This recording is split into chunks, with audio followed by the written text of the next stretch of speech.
Oi, gente! Sejam bem-vindos ao meu canal. Eu sou Valesca e nos vídeos anteriores acabei nem me apresentando direito, não é mesmo? E sei que muita gente ficou curiosa para saber quem está por trás dessa voz.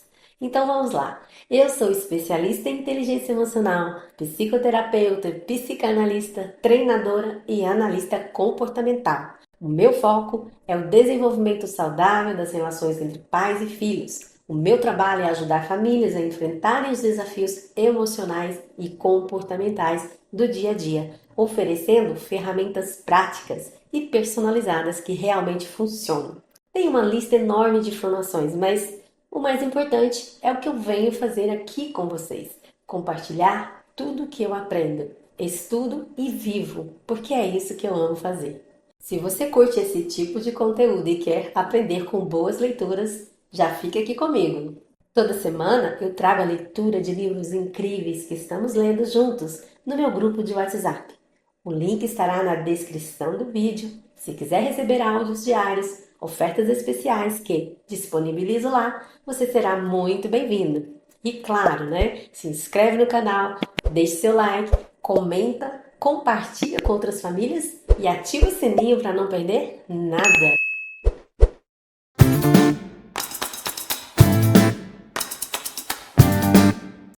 Introdução: ser adolescente. O que deu na cabeça dele? Meu lindo filho, de cabelo castanho avermelhado, havia acabado de voltar da casa de um amigo com o cabelo tingido de preto. Apesar do meu pânico íntimo, não falei nada. Quero fazer mechas vermelhas, disse-me ele, com ar displicente. Fiquei boquiaberta. Esse é mesmo o meu filho? Comecei a me fazer essa pergunta com frequência quando Andrew, então com 15 anos, cursava o primeiro ano do ensino médio em uma escola particular do estado de Massachusetts, ao mesmo tempo em que eu procurava manifestar empatia por ele. Divorciada e trabalhando fora, eu tinha 2 filhos adolescentes e enfrentava horários prolongados como médica e professora no Hospital Infantil de Boston e na Faculdade de Medicina de Harvard. Por isso, se em alguns momentos eu me sentia culpada pelo tempo que passava longe dos meus meninos, também estava decidida a ser a melhor mãe que pudesse. Afinal, eu era membro do corpo docente de um departamento de neurologia pediátrica e pesquisadora ativa do desenvolvimento cerebral. O cérebro da garotada era minha especialidade. De repente, porém, meu primogênito, de temperamento meigo, tinha se tornado um adolescente completamente desconhecido, imprevisível, determinado em ser diferente. Acabara de ser transferido de uma escola muito convencional, que ia até o 9º ano, na qual paletó e gravata eram a norma, para uma instituição muito progressista de ensino médio. Na chegada, ele aproveitou plenamente o novo ambiente e parte disso significou vestir o que poderíamos descrever como um estilo alternativo. Sejamos francos, o melhor amigo dele tinha o cabelo azul e espetado. Preciso dizer mais alguma coisa? Respirei fundo e procurei me acalmar. Aborrecer-me com ele, eu sabia, não faria bem a nenhum de nós e só tenderia a aliená-lo ainda mais. Mas meu filho, pelo menos, se sentira suficientemente à vontade para me contar algo que queria fazer antes de colocar a ideia em prática. Era uma oportunidade, percebi e tratei de aproveitá-la depressa. Em vez de estragar seu cabelo com uma tintura barata, dessas vendidas em qualquer lugar, que tal se eu levasse você ao cabeleireiro para fazer as mechas vermelhas? Perguntei a ele. Como eu também pagaria, Andrew concordou todo contente. Meu cabeleireiro, ele mesmo uma espécie de punk, empenhou-se totalmente na tarefa e fez um ótimo trabalho, de fato. Tão bom que a namorada de Andrew na época sentiu-se inspirada a tingir o cabelo exatamente da mesma forma. Tentou isso sozinha e nem é preciso dizer que os resultados foram diferentes. Ao relembrar aqueles tempos, percebo quanto do que eu julgava conhecer sobre meu filho durante aquela fase turbulenta de sua vida pareceu virar de cabeça para baixo. Será que aquela coisa no meio do quarto dele era um monte de composto orgânico ou seria a roupa suja? Andrew parecia preso entre a infância e a idade adulta, ainda às voltas com sentimentos confusos e comportamentos impulsivos. Porém, mais homem do que menino em termos físicos e intelectuais. Estava fazendo experiências com sua identidade e o elemento mais básico dessa identidade era a aparência. Como mãe neurologista, eu supunha saber tudo o que era preciso a respeito do que se passava na cabeça do meu adolescente. É claro que não sabia, e de certo também não sabia o que se passava fora da cabeça dele. Assim como mãe cientista, concluí que eu precisava e tinha que descobrir. No campo profissional, naquela época, eu vinha estudando primordialmente o cérebro de bebês e dirigindo um laboratório de pesquisa que se dedicava em grande parte à epilepsia e ao desenvolvimento cerebral. Também praticava neurociência translacional, o que significa simplesmente tentar criar novos tratamentos para transtornos mentais. De repente, porém, eu tinha um novo experimento e projeto científico. Meus filhos. O mais novo, Will, tem apenas 2 anos a menos que Andrew, que viria eu a enfrentar quando ele chegasse à mesma idade do irmão mais velho. Eu me perguntava. Havia muitas coisas que eu não compreendia.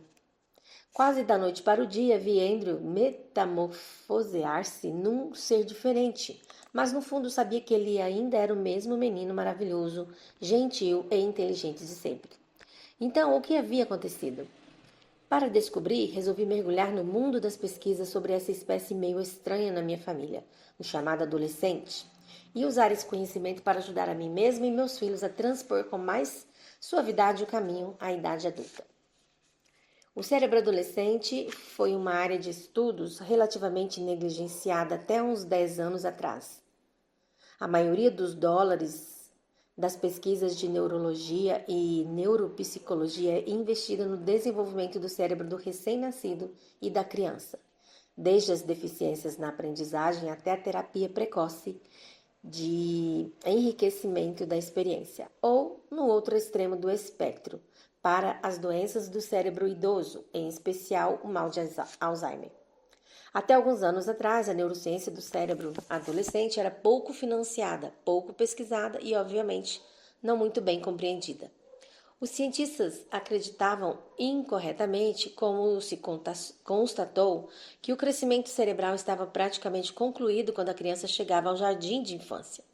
Foi por isso que, nas 2 últimas décadas, os pais de bebês e crianças pequenas, na tentativa de promover a educação dos filhos, inundar a garotada de ferramentas e acessórios de aprendizagem, como DVDs do bebê Einstein e kits de descoberta do bebê Mozart.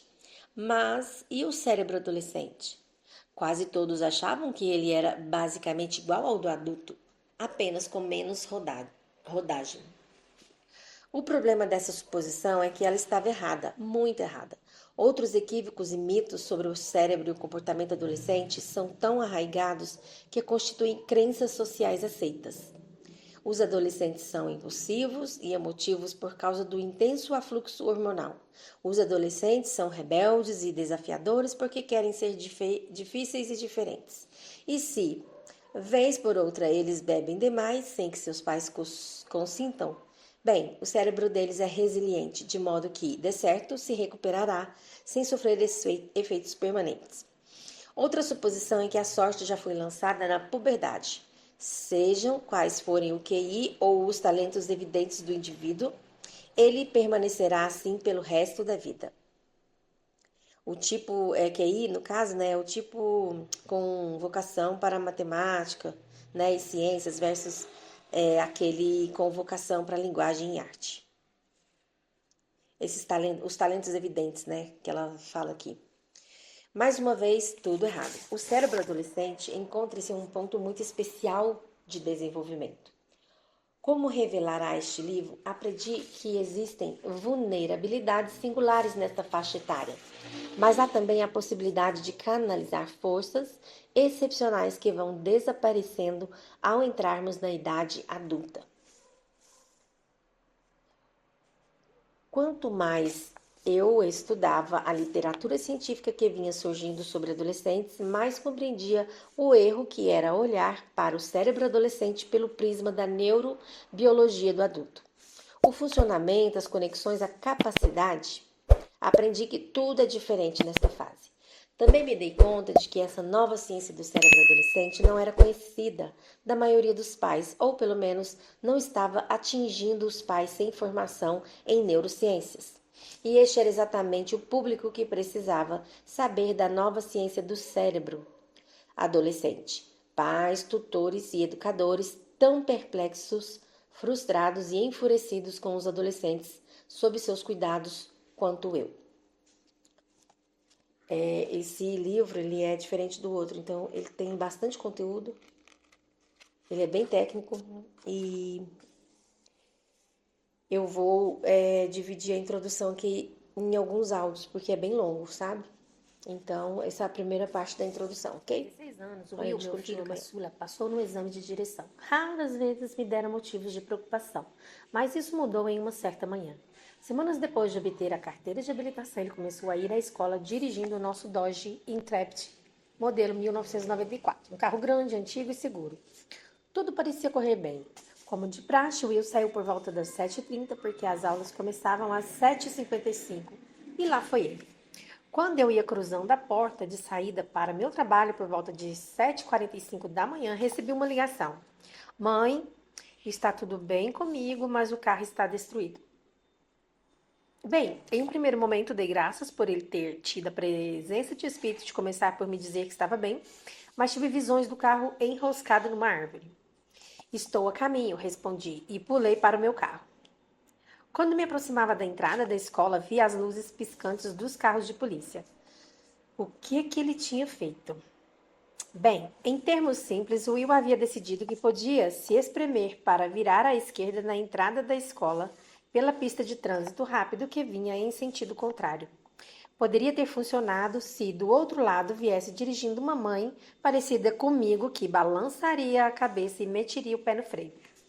Mas, no caso de Will, naquela manhã, o outro motorista era um rapaz de 23 anos, um operário da construção civil ao volante de um Ford F-150, a caminho do trabalho.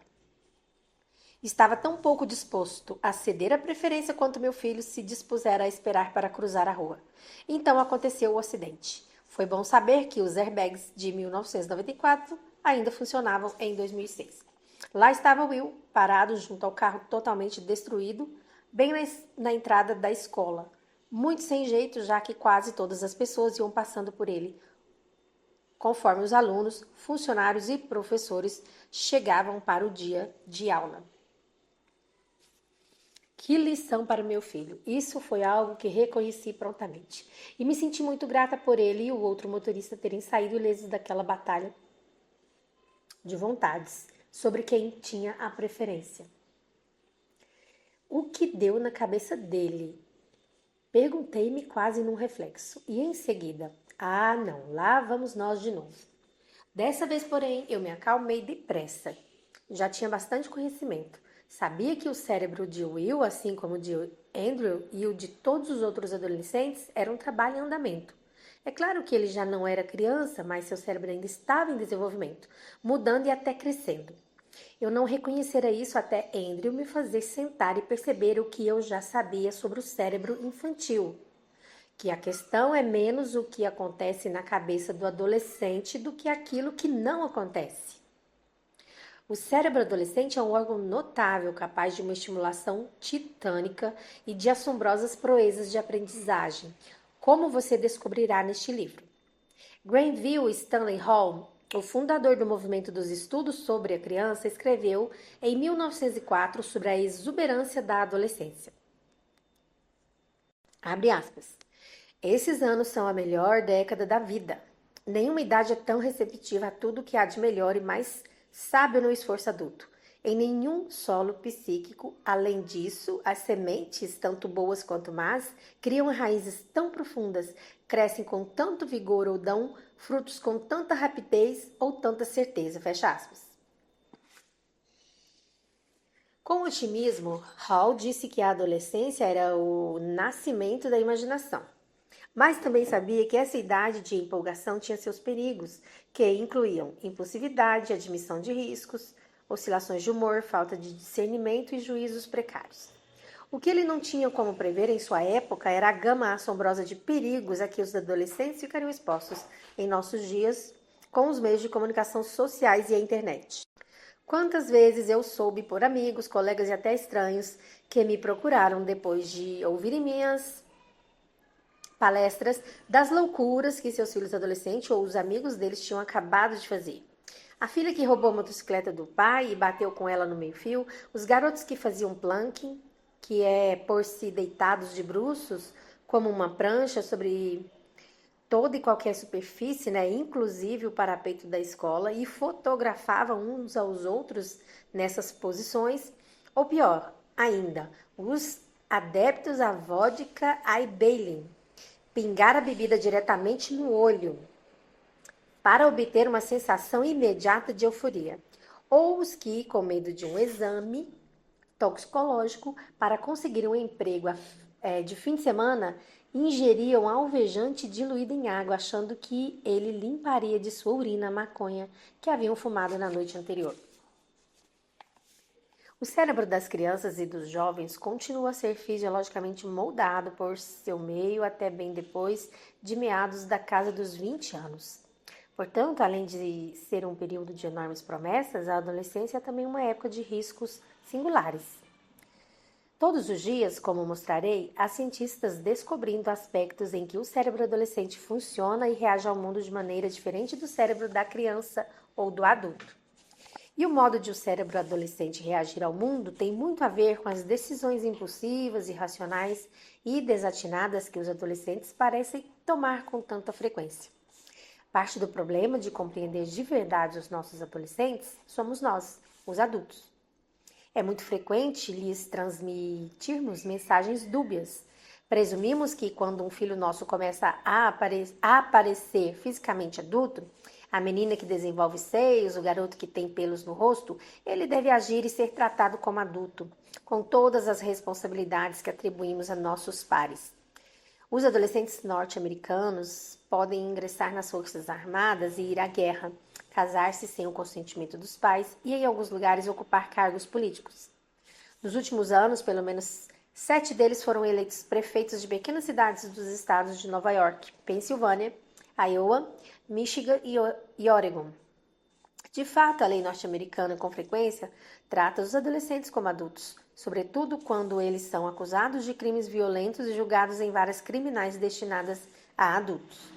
Entretanto, de uma infinidade de maneiras, também tratamos nossos adolescentes como crianças, ou pelo menos como adultos não totalmente competentes. Como dar sentido às nossas próprias mensagens conflitantes? É possível dar sentido a elas? Nos últimos anos, fiz palestras por todos os Estados Unidos, para pais, adolescentes, médicos, pesquisadores e psicoterapeutas, para explicar os riscos e as recompensas pertinentes à nova ciência do cérebro adolescente. Este livro foi instigado pelo número gigantesco, até esmagador, de respostas que recebi de pais e educadores e às vezes até dos adolescentes, que me ouviram falar.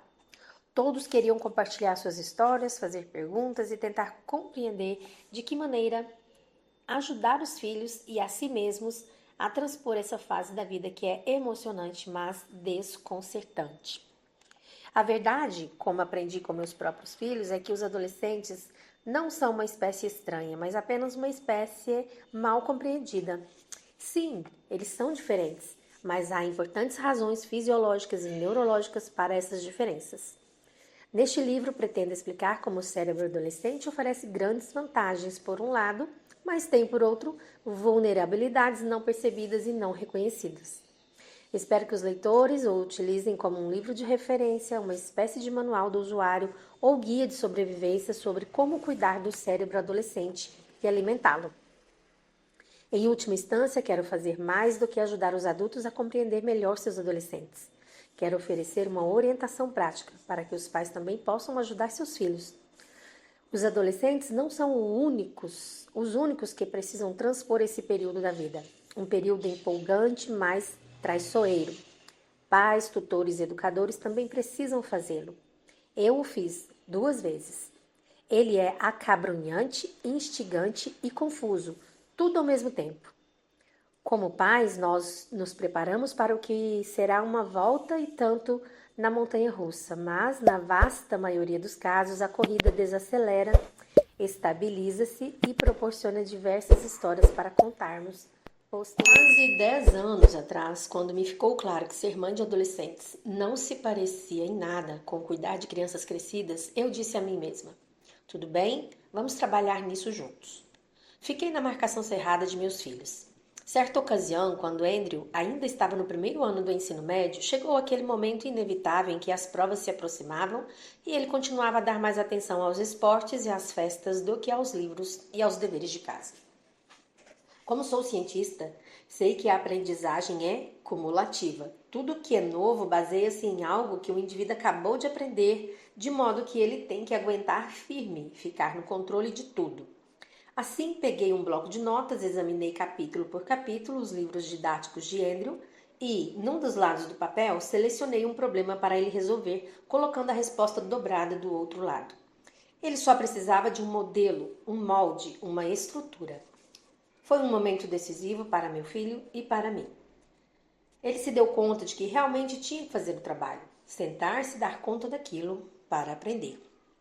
Também percebeu que trabalhar na cama, com tudo espalhado à sua volta, não estava ajudando. Ele precisava de mais estrutura e por isso sentou-se à escrivaninha, com um apontador de lápis e uma folha de papel à sua frente e aprendeu a impor ordem a si mesmo. Precisava de dicas externas. Eu sabia planejar e ele, naquele momento, não.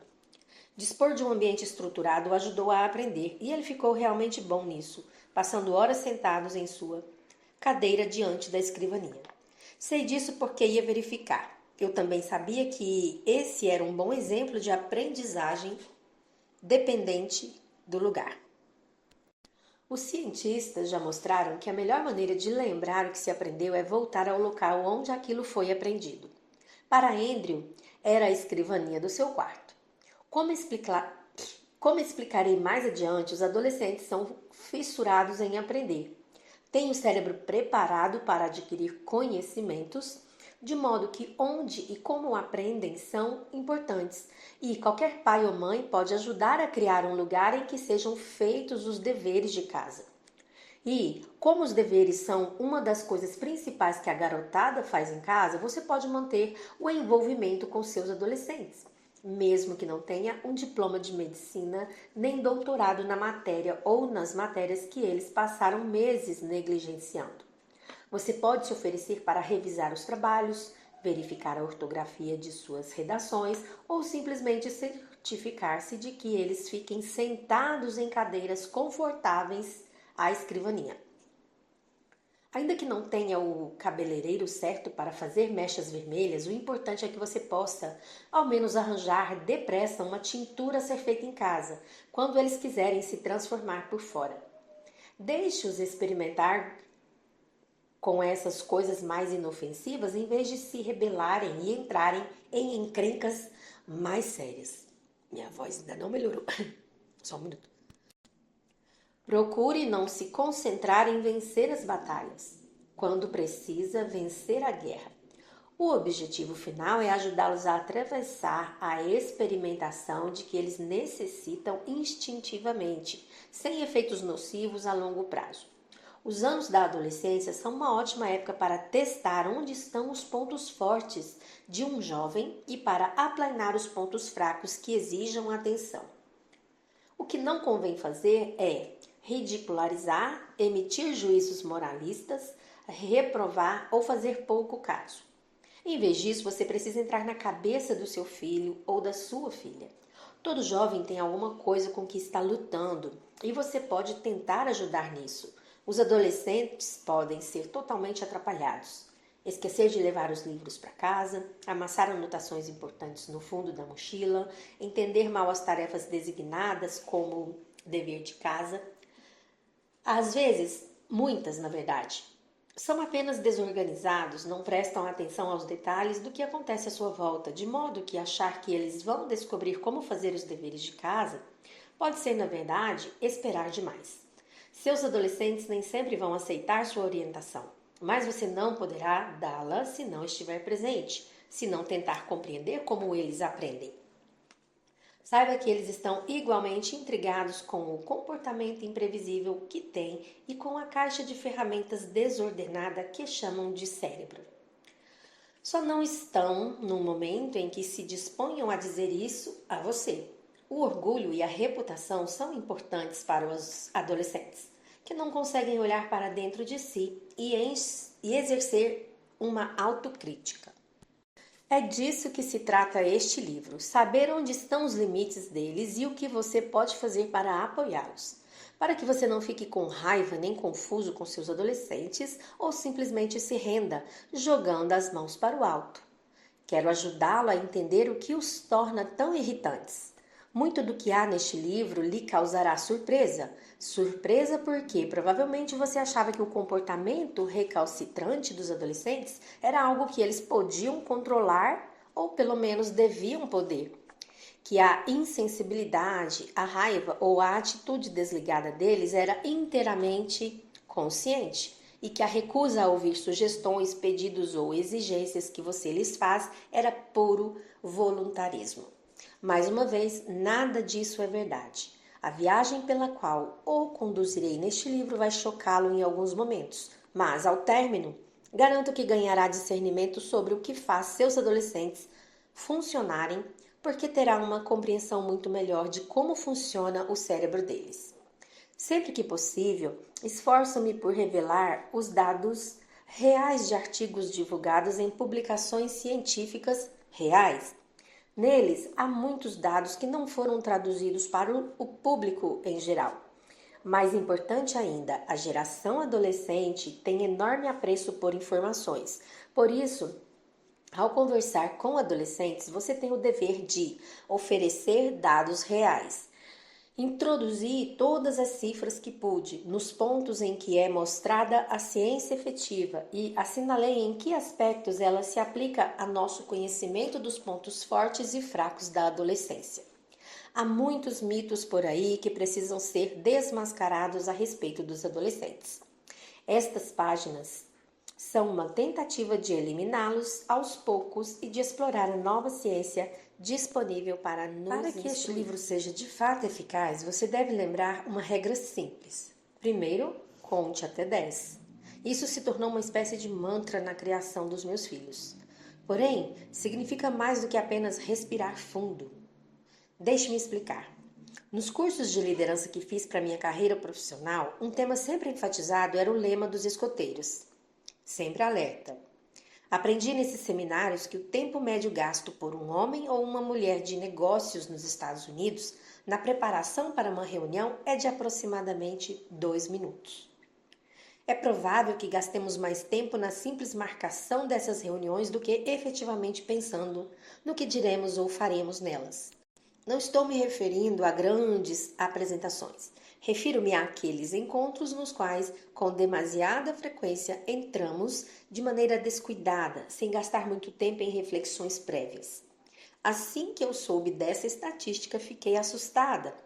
Mas depois pensei em meu mundo profissional, no qual chefio o departamento de neurologia de uma grande universidade e tenho meu próprio laboratório com muitos alunos de graduação e pós-graduação. E então me dei conta. É mesmo, é basicamente isso que acontece. Ninguém investe muito tempo em planejar ou ensaiar para todas as reuniões com os colegas e a equipe. E, no entanto, é comum serem essas interações mais pessoais, mais diretas, as que desempenham um papel crucial no sucesso de uma organização.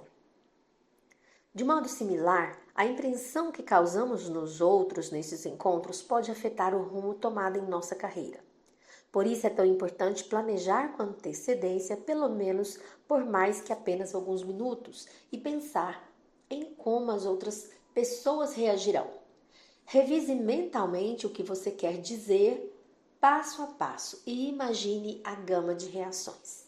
Em seguida, imagine que a outra pessoa é seu filho ou sua filha adolescente. Estar alerta para reações positivas e negativas ajudará a guiá-la enquanto você considera suas opções sobre o que dizer ou fazer em seguida. Se você parecer esquentado ou mentalmente desorganizado, perderá a credibilidade. Quer o encontro seja com um colega, um empregado ou seu adolescente. Para os pais ou professores, ou qualquer pessoa que tenha uma relação afetuosa com um adolescente, a leitura deste livro proporcionará fatos e firmeza. Mudar o comportamento do seu adolescente cabe a você em parte, de modo que você precisa pensar em um plano e em um estilo de ação que combine com sua família e com seus filhos, e também com suas necessidades e desejos. Lembre-se, você é o adulto e, se seu filho tem menos de 18 anos, você é também legalmente responsável por essa criança. Os tribunais o consideram responsável por seus filhos e, por extensão, pelo ambiente que você lhes proporciona. Portanto, tome a iniciativa, assuma o controle e procure pensar por seus filhos e filhas adolescentes, até que o cérebro deles estejam prontos para se encarregar dessa tarefa. A parte mais importante do cérebro humano, o lugar onde os atos são ponderados, as situações avaliadas e as decisões tomadas, fica logo atrás da testa, nos lobos frontais. Essa é a última parte do cérebro a se desenvolver e é por isso que você precisa ser os lobos frontais de seus filhos até que eles tenham o cérebro plenamente conectado e interligado, pronto para funcionar sozinho. Porém, o conselho mais importante que desejo lhe dar é que você permaneça envolvido. Como mãe de 2 filhos que amo, eu não tinha como obrigá-los fisicamente a fazer o que eu queria quando chegaram à adolescência. Não da maneira que isso me fora possível quando eram pequenos. Eles acabaram se tornando simplesmente grandes demais para serem apanhados e postos onde eu quisesse. Perdemos o controle físico à medida que os filhos saem da infância. Nossa melhor ferramenta, quando eles entram nos anos da adolescência, é nossa capacidade de orientar e explicar, e também de ser bons exemplos. Se há uma coisa que aprendi com meus filhos foi que, por mais distraídos ou desorganizados que me parecessem, por maior que fosse o número de deveres que eles se esqueciam de trazer da escola para casa, os 2 me observavam, avaliavam, bem como os outros adultos ao seu redor. Falarei muito mais disso ao longo do livro. Porém, só para seu conhecimento, correu tudo bem na minha vida e na vida dos meus filhos. Eis o resumo de meus 2 ex-adolescentes. Andrew formou-se na Universidade Wesleyan com uma combinação de bacharelado e mestrado em física quântica em maio de 2011 e agora segue um curso conjunto de medicina e doutorado. Will formou-se em Harvard em 2013 e empregou-se como consultor de empresas na cidade de Nova York. Portanto, sim, você pode sobreviver à adolescência de seus filhos. E eles também. E todos vocês terão muitas histórias para contar quando tudo estiver terminado. E se você chegou até aqui, de coração, muito obrigada. Isso mostra que você se importa de verdade em oferecer o melhor para os seus filhos. E isso já é um passo gigante na jornada da educação com amor e consciência. Se esse vídeo te ajudou de alguma forma, quero te pedir novamente, deixa o seu like, se inscreve no canal e ativa o sininho, porque aqui tem sempre conteúdo pensado com carinho para apoiar tanto você, mamãe, quanto você, papai. E tem mais um vídeo incrível aqui no canal que está aparecendo na tela agora. É só clicar e continuar essa jornada com a gente. Um grande beijo e até o próximo vídeo.